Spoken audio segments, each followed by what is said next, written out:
Shopify Masters is powered by Shopify, the easiest way to sell online, in person, and anywhere in between. To get an extended 30-day trial, visit shopify.com/masters. Honestly, on a daily basis, I like to have one sample come in to see if I like it personally before I even put it on the shelves.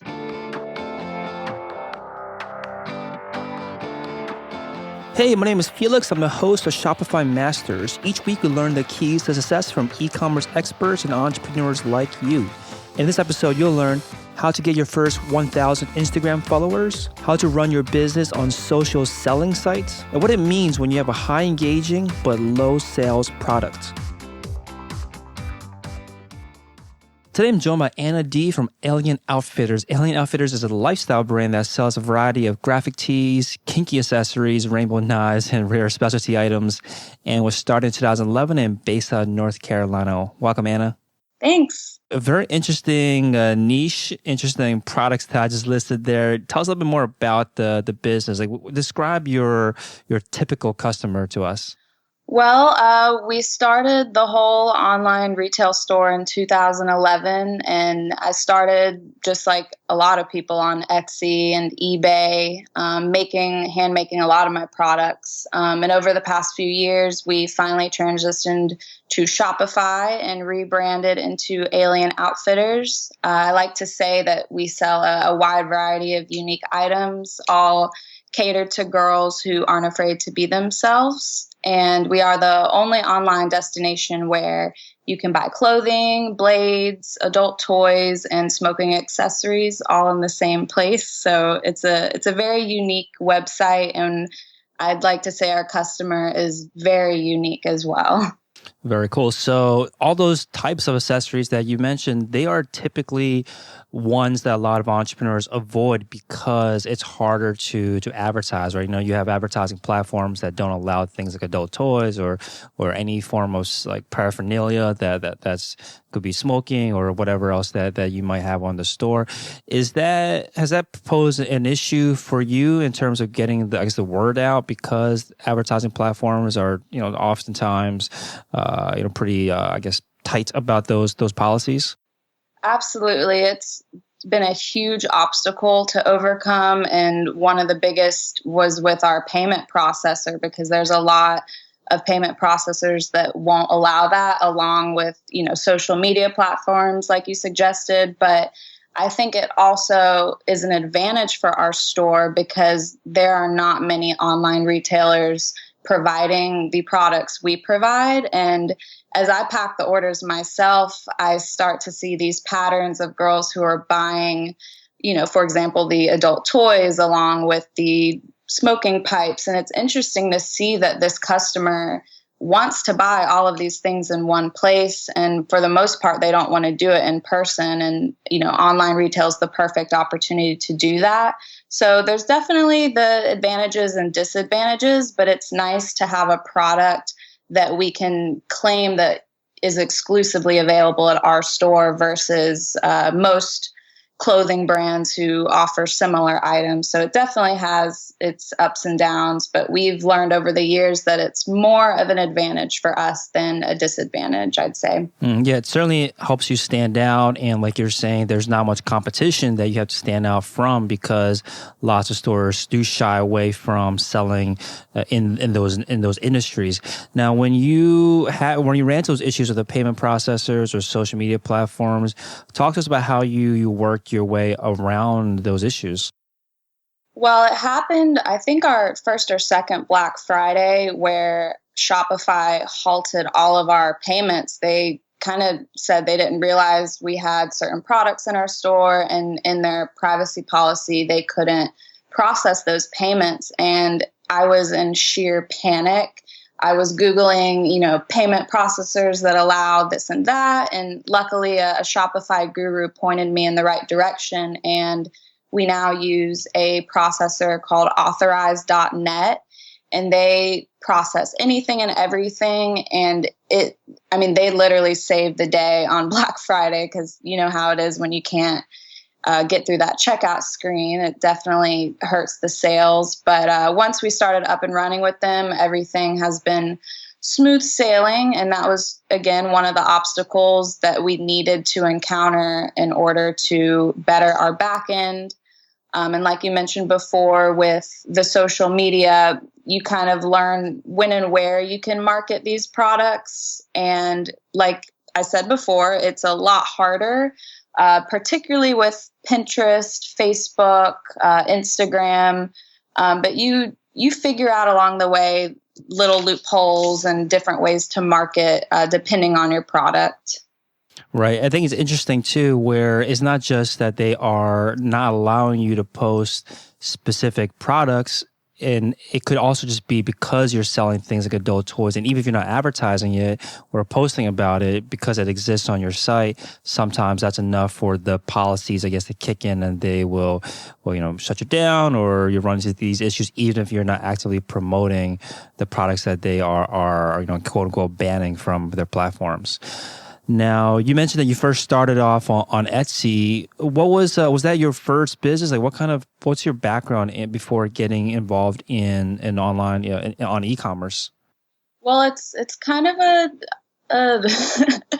it's hard to put into words. I like to tell people that my success is built on mistakes. And when I was 17, I was hanging with the wrong crowd and I got a DUI. So I was kind of forced to stay at home. I didn't have a driver's license. And my friend had the bright idea of selling some of our stuff in our closet on eBay. So we started just selling everything we had. And it was pretty exciting to see that you could really make a living off of just online retail. So I just kind of immersed myself in it, and eBay really taught me the ground rules I needed to learn on just how to sell a product, how to ship it, how to make the customer happy. And a lot of people around me were just kind of pushing me in this direction to get on Etsy and really start making a name for myself. And when you're young, you're just really open-minded to try everything. And just like any 17, 18-year-old, I was really into DIY and doing things myself.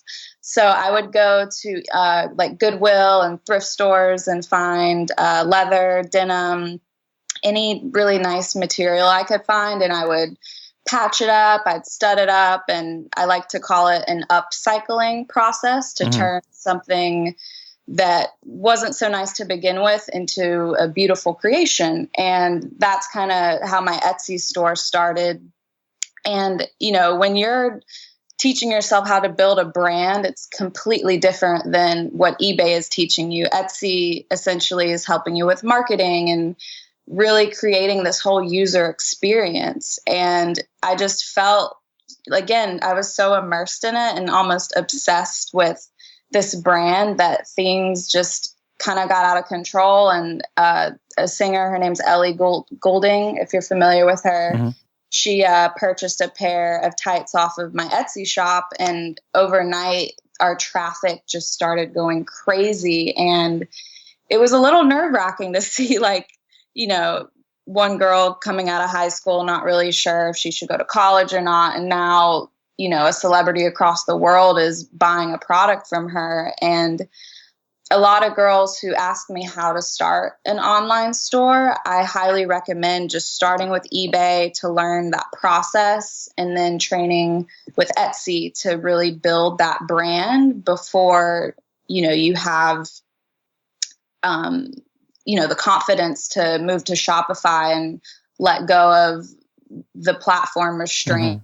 Right, that makes sense. So what's on eBay, you mentioned that one of the most important things you learned by starting there was how to make the customer happy. And I think this is the key to survival a lot of times when you are starting out and you're just a small company, you're just a one person running this business.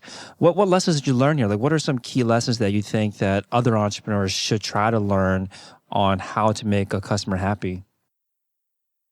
Well, I like to see the customer as myself, and someone who does a lot of online shopping. I feel like I know how to be treated as a customer, and I follow those rules when I'm treating a customer. And, whether they're spending $5 or $500, each one is so valuable, and you can't really discriminate between customers because inevitably they could all come back a week later, a year later to your store. And I really just try to treat them how I would want to be treated, like my friends. And that's what's kind of cool about our stores, that the whole customer base is really this fan base of love and positivity, and we all kind of feel as one based off of our uniqueness, the fact that we are all so different. So not only is it a place you can shop, but it's also a place where you can feel very welcome being yourself. Can you give examples of how you try to treat customers in a way that you want to be treated? I feel a lot of that has to do with customer service. If someone receives the wrong item or if something is damaged, it's the great opportunity to make it right. And not only do you want to replace their product, but you want to go above and beyond and say, hey, here's a gift card so you can give us another chance. Or, we'll add a few stickers or freebies to their replacement order. It's really just going above and beyond to show that you really care, because I feel like that, being genuine is what a customer will remember versus an automated computer responding to them. So I handle all the customer service. I respond to every single email. I never let anything just pass me by.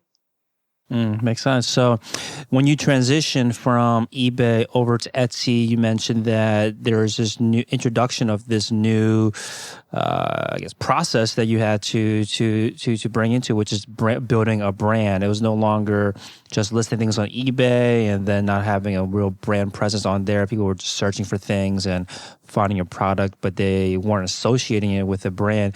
Now you're on Etsy. You have a digital storefront on Etsy. Talk to us about what you had to actually do on a daily basis or a weekly basis to begin this process of building a brand on Etsy. There was a few hurdles that, again, were so necessary to the learning experience. I feel like when you find your brand name, you have to all of a sudden trademark it, copyright it, LLC it, whatever you do. There's just a long road of legalities ahead. And I used LegalZoom.com. I felt like they were really affordable, for starting small, not having that much money to invest in much. So that was something necessary, and not everyone knows what they're doing when it comes to legalities or things like accounting. But you really need to build that strong framework for your business, because without that strong foundation, everything could collapse at any moment. So at the time, I felt like I was digging a hole in my pocket, just paying for, the domain space, all these trademarks, when in actuality, I couldn't be more thankful that I just got it over with. Another thing, like accounting, was pretty difficult. I use now a system through GoDaddy.com. It's a bookkeeping software that they offer, and it pretty much categorizes all my expenses for me. It keeps track of everything going in and out and does a lot of the work that at the time I didn't know how to do and wish someone had told me. Another thing with the storefront is graphic design, which not everyone can just learn at any given moment. But I'm pretty proud to say I was part of the MySpace generation, so I knew a little bit of HTML off the top of my head.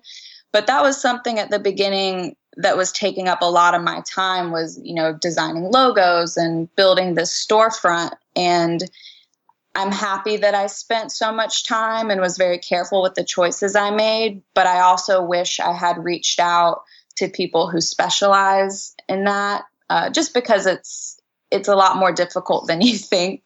Yeah, now that you had this legal framework, you had everything registered, you had help with the accounting. So now that a lot of the problems that you didn't have to worry about on eBay now started to pop up on Etsy. What did you do to build that brand so that the brand name of Alien Outfitters stuck in people's minds? Like, what did you have to do differently now that you were out on your own, essentially, or at least more out on your own, to make sure that the brand was front and center and not just, a place where people came by and bought products and didn't even care to see the brand associated with it?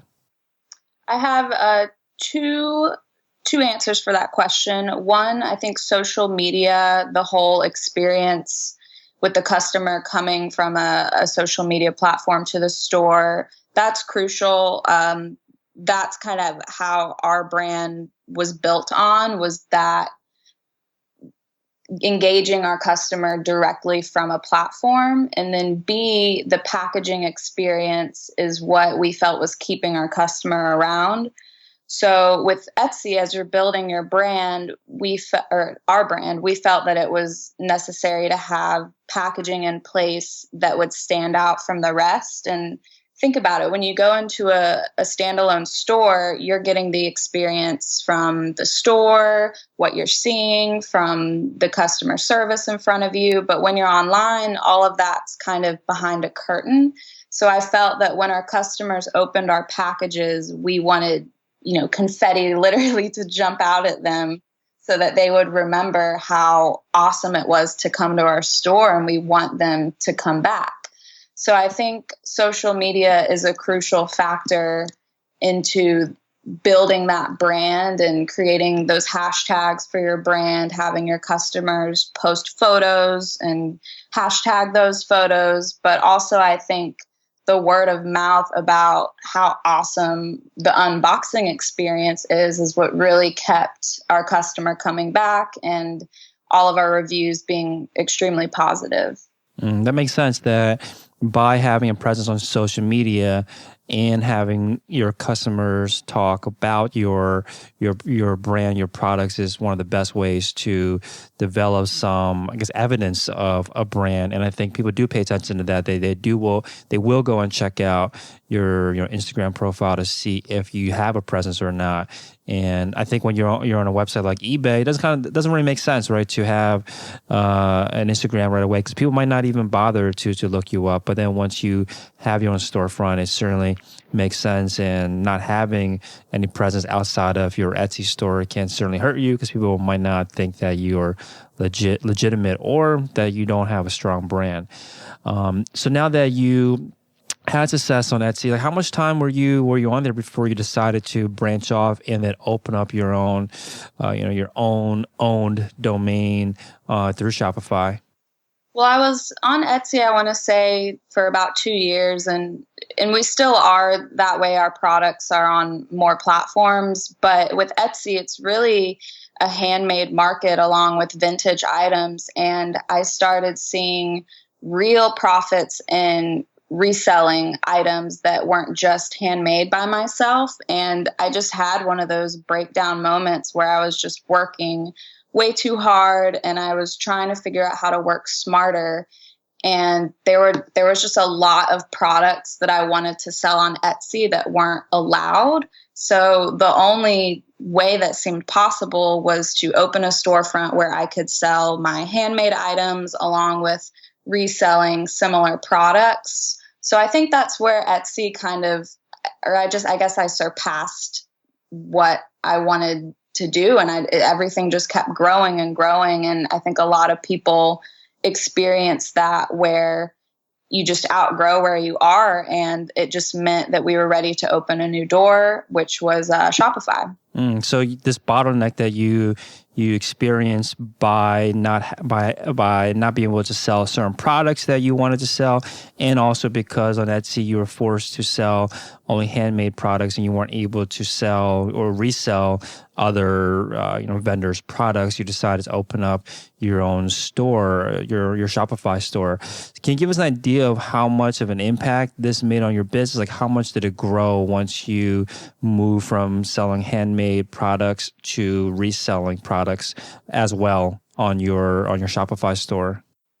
It grew at such light speed that I was able within 90 days to afford the car of my dreams and to help my mom pay her rent. It was it was a lot to digest when numbers started coming in like that. And I strongly and firmly believe so much had to do with our loyal following, and whether we were on eBay, Etsy, or Shopify, they just stood right by us. And I would, particularly myself, go on social media and I would talk to our fans about our transition, where we were going. And I think that honesty helped our customer remember that, we are real people too. And just engaging with them on that level helped the loyalty when we were bouncing around different platforms.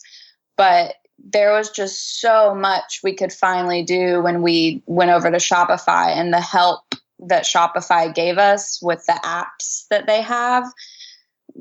I can't even put into words how much that fueled the growth. And I had no idea of it until I kind of jumped into this new world. And I finally realized that I wouldn't have to go to college because I was creating my career right in front of my eyes without myself even knowing it.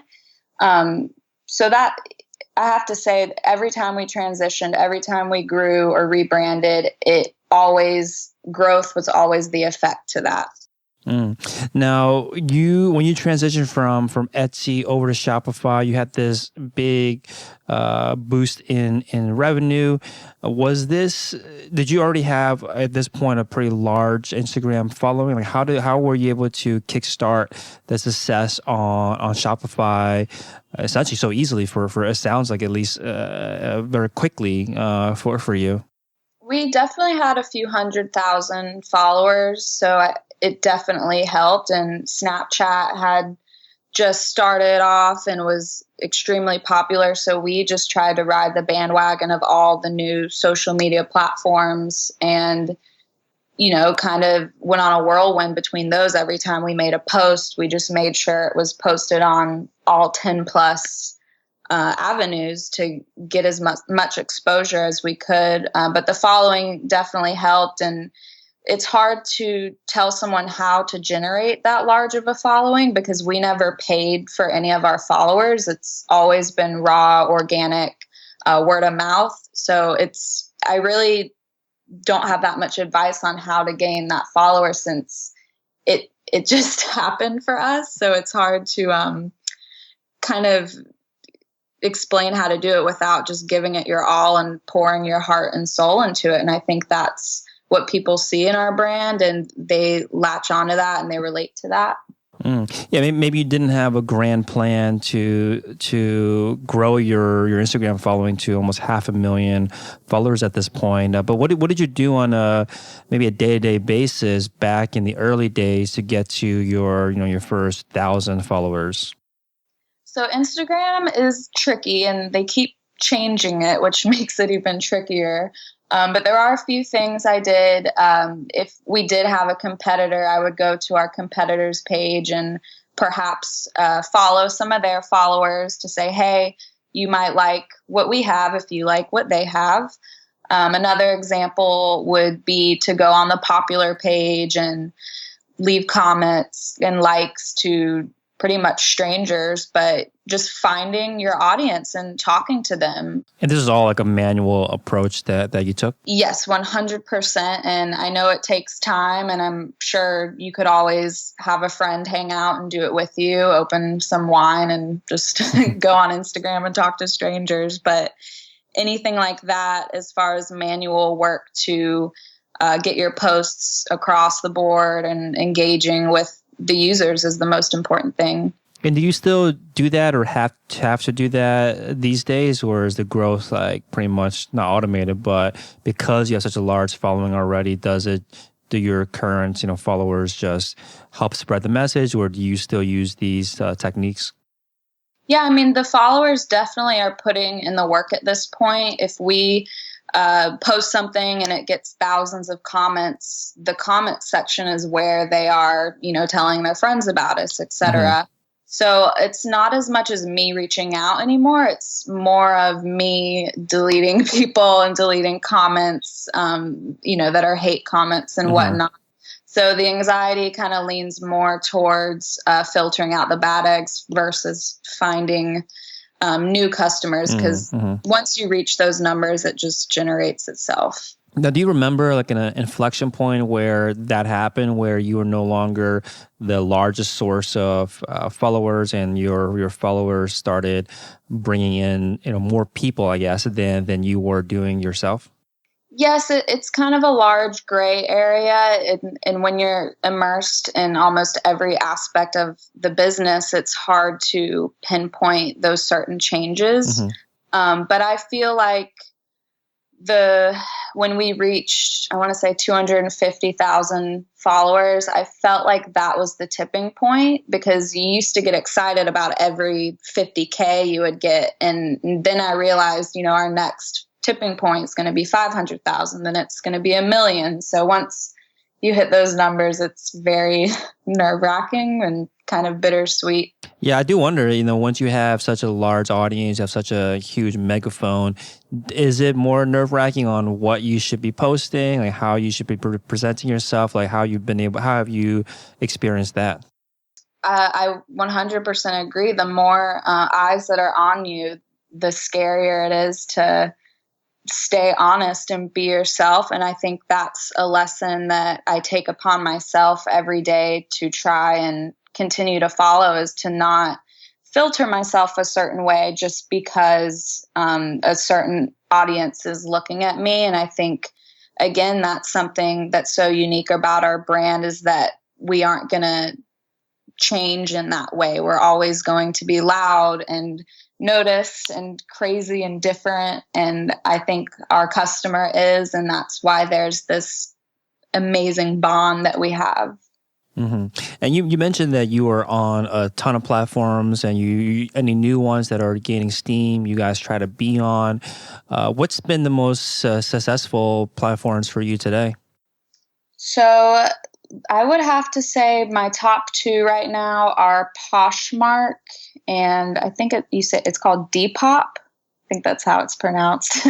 But Poshmark and Depop, they are two new applications, very similar to Etsy and eBay, kind of like the selling stuff.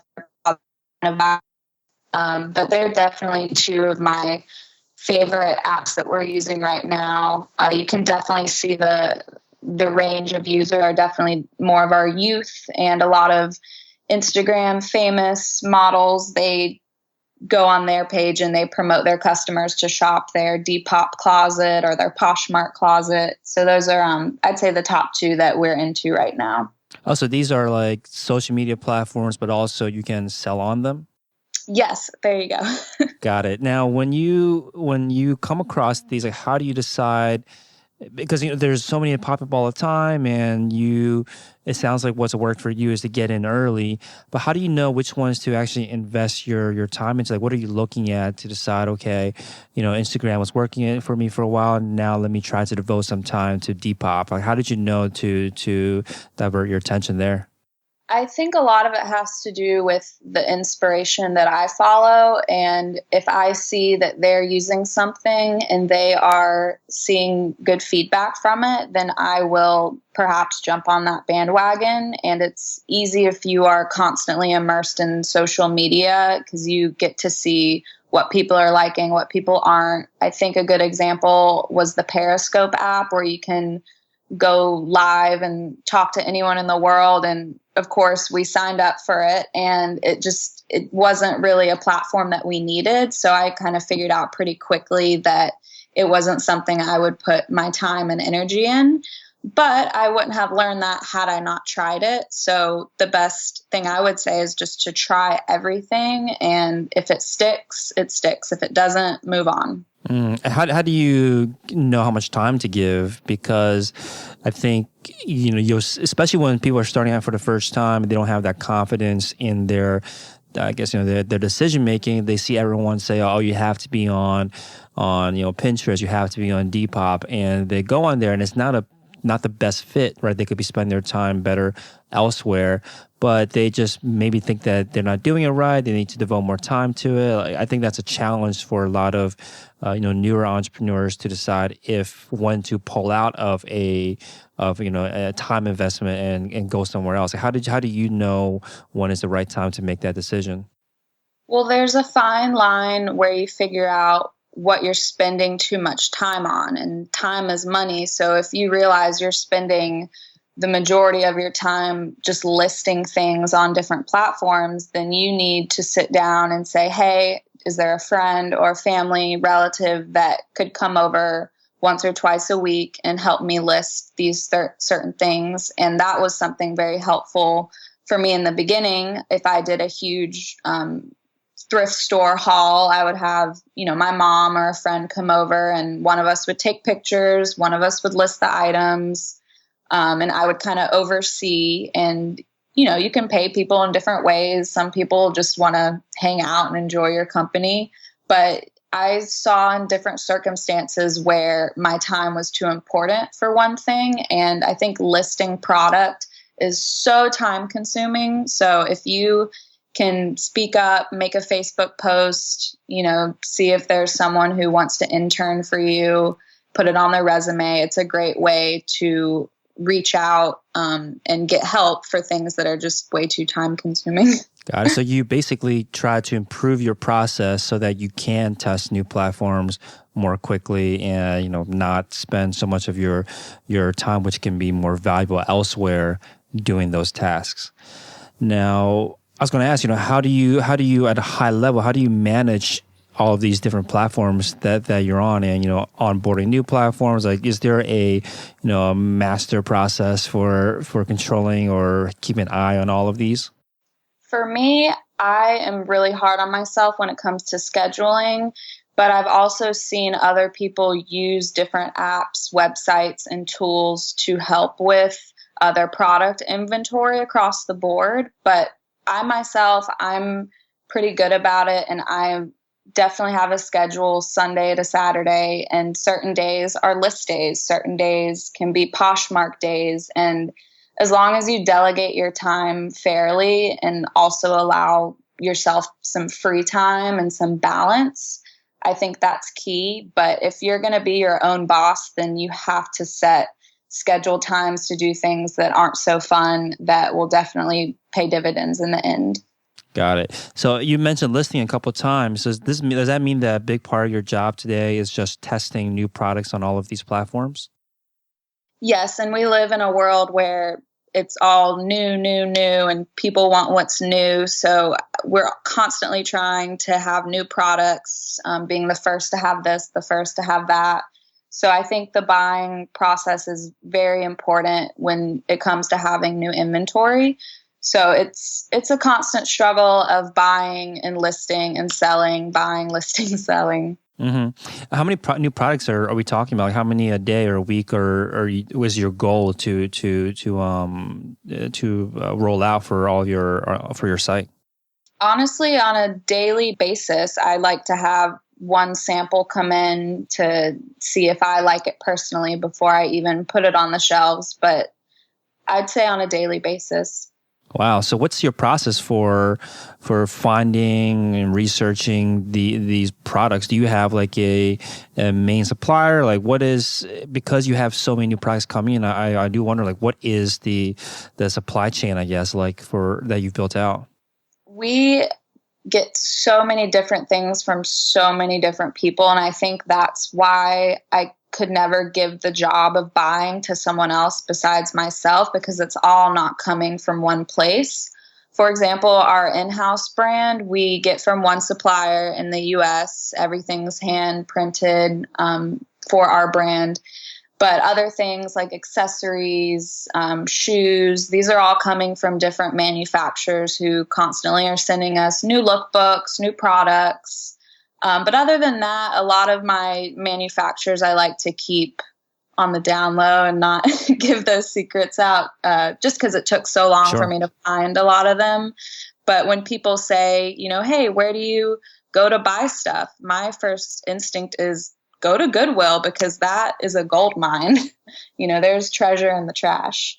Yeah, I mean, you definitely don't want to give out your suppliers, but like when let's say you do go to Goodwill and you find some interesting products, like how do you go from there to finding a supplier to get you, a whole inventory full of that product?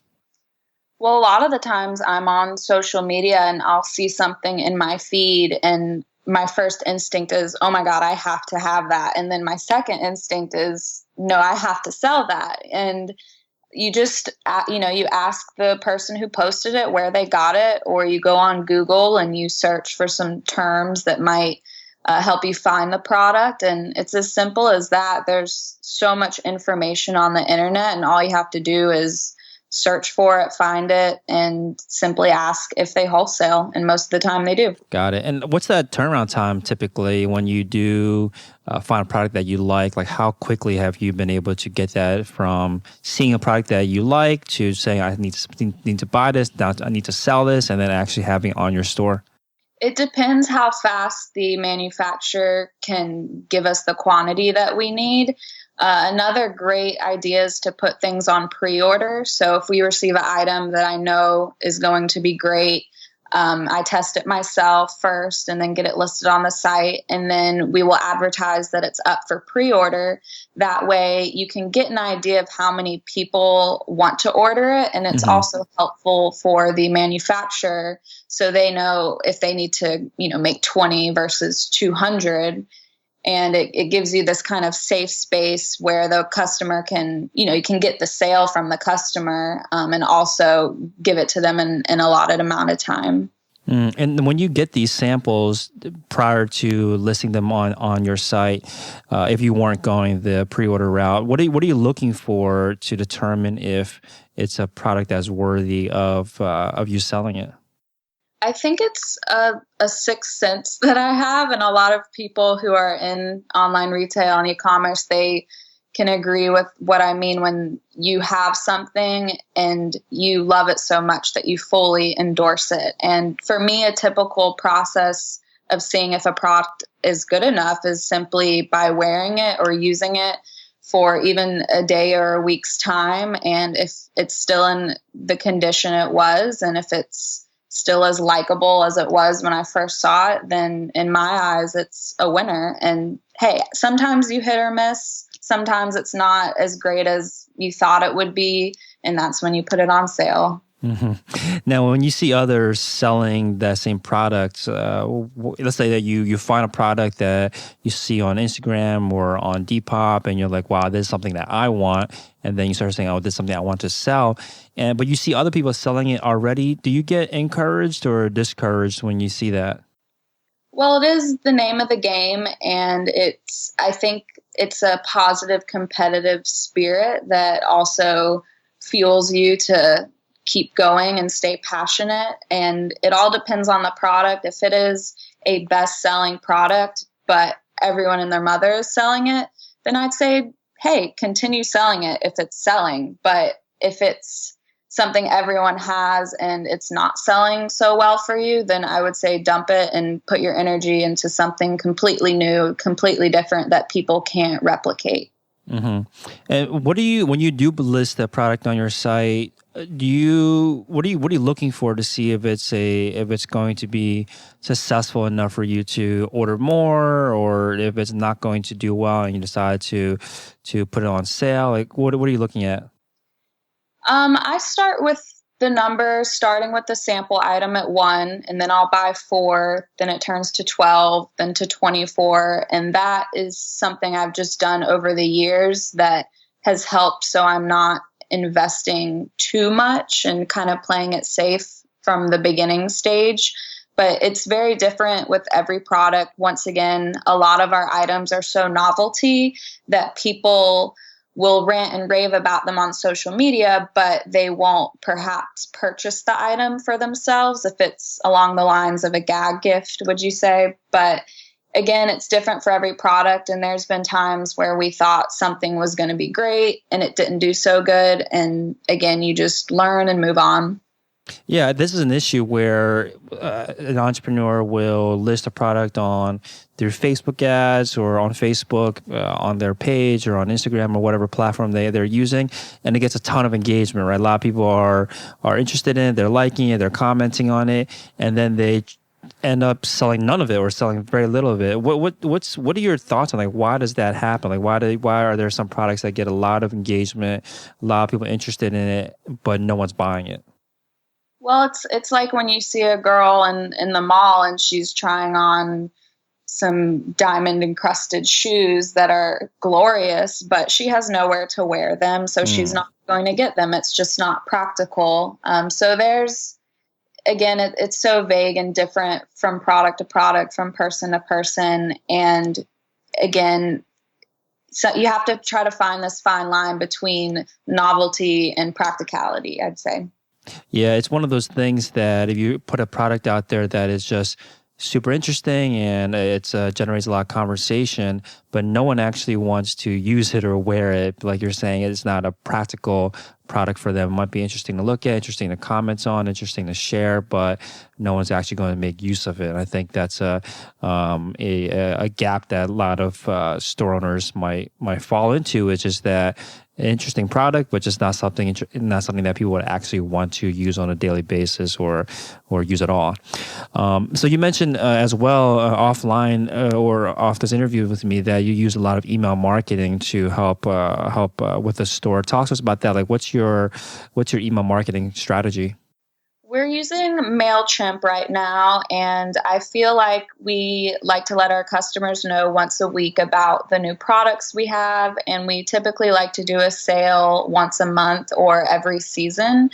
And email marketing is one-on-one engagement with our customer. And since we can't take advantage of social media marketing for the most part, our email marketing is what we lean on when it comes to getting out new products and getting everyone excited about what's to come. And we recently have been working with an app called Gift Wizard, and they are helping us create these email campaigns that offer gift cards within the campaign. So, for example, you could release a campaign giving out $5 to everyone on your subscriber list, which is a great way to entice customers to come shop at your store. And that's just a new marketing technique that we've been using that we find to be extremely valuable. And it lets the customer know, like, hey, we care about your wardrobe. Come in, here's some credit. It's on us. And I think they really appreciate that. Yeah, and I think one of the benefits of the kind of business that you have is that you always have new products, so you always have a reason or I guess an excuse, right, to reach out to your past customers, get them to come back. And because there's this constant, almost like chase for the next product for you and for your business, are there some products that are, I guess, evergreen that are just have been around for the last few years that you've been on your own store? Yes, I would say that is our knife section, our weaponry that we have. And we have such a wide variety of it. We have a few hundred blades that we offer, and they're all very, I would say, rainbow holographic titaniums. And they're just super unique knives that are targeted to women, targeted to help you defend yourself if needed, God forbid. But I feel that a lot of girls are kind of starting these knife collections, which is just really interesting because when I started the store, I didn't even think anything of it. I simply had a knife collection of my own, and all my girlfriends would always ask where I got these things. And, down the road, I felt like it was something that would sell. And ironically enough, they have, and they are constantly selling. Whether it's a holiday or not, we seem to just be throwing knives in so many of these orders, which is really awesome. Do you have to market these kind of products differently? Not because they're knives, but because they are products that just seem to sell themselves for longer periods of time than your other products. Do you try to market them differently? If we do market the knives, it's typically in a sale where we will be offering a percentage off of that certain collection. But again, high risk, high reward. This is an item where you need to make sure your legalities are in check. You need to make sure your privacy policy is, you just need to, all across the board, make sure your website is safe enough so people are legally purchasing these items, if that makes sense. We encountered a situation where my lawyer said, hey, you need to have a pop-up on your website that says, are you 18 and up before you enter? Because that would save us a lot of grief down the road, and just certain little things like that so that you can sell these specialty items. Yeah, it's funny when I got that pop-up going to your site, it actually made me more interested in, oh man, what kind of stuff are they selling on here because of that Are You 18 and Up? I actually got a different response to it than you probably initially expected. It made me more interested in the products rather than, being worried about what you're selling. So do you ever, because you're putting so many products into your store, do you ever remove products? Like, what's the process? What's the thought process, I guess, behind whether you should keep a product in your store or remove it? Well, the great thing about Shopify is they allow you to draw up your own reports. So I could go into our sticker and patch collection and I could see over the past year or the past month how many items in this collection have sold. And I'm going to look at the items that aren't selling and make a mental note that when they sell out that we need to remove these and make space for newer and better products that are going to sell faster. Is there a number of products that you tried or number of SKUs that you try to stay under? I've never really thought about that, but our website, if you go to the view all products, you're going to see between 5 to 10 pages of products. And that's where we've always felt safe, I'd say. But it could change down the road. Got it. And speaking of your site, can you talk to us a little bit about the applications, whether they be Shopify apps or apps outside of Shopify that you rely on to help run the business? Yes, I'd love to, because had I known about these Shopify apps sooner, I would have merged to Shopify way sooner than I had. So the first one I'm going to mention is Kit, Kit. I refer to her as a female, but she is a wonderful app where you can get your Facebook analytics. You can create retargeting ads to your customers who might have put stuff in the shopping cart but then never checked out. And she's super affordable. You can text her on your phone to get her to work, to create campaigns, etc. But she has been so helpful for me, someone who has no idea how to use Facebook when it comes to these analytics that they offer for the business side of things. So she's been very helpful. And I mentioned to you earlier about Gift Wizard. It's a gifting app where your customers, instead of checking out for themselves, they can send their purchase as a gift. And it has all these customizations for the buyer versus the receiver. And the app is now offering email campaigns to send out gift cards to your customers, which we highly recommend. There's 2 more apps I want to tell you about. One is Photo Resize.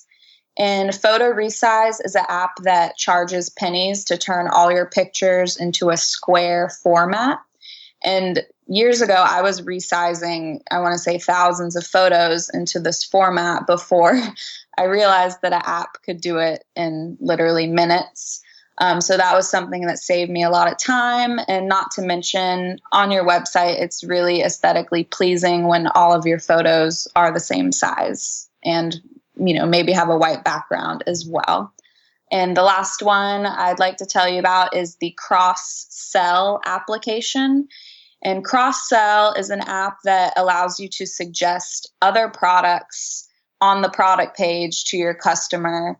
That way you can upsell things that are similar that they might not have looked at on the site until the application pretty much does it for you. So those are the ones that I'm really into right now that I would recommend to others.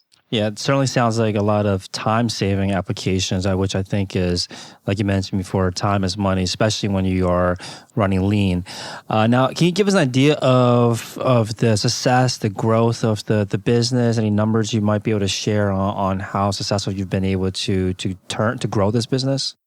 Sure. Well, last year we hit a goal of ours, which was to gross $500,000. And this year we are on our way to grossing our first million, which is still unbelievable that that's even coming out of my mouth. But on a good day, we generate at least 50 sales.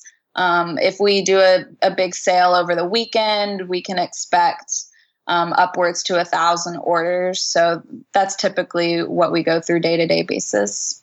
Wow, very amazing. So what's the goal then? Like, what's next after you hit this 1 million this year? Like, where do you want to see the business next year?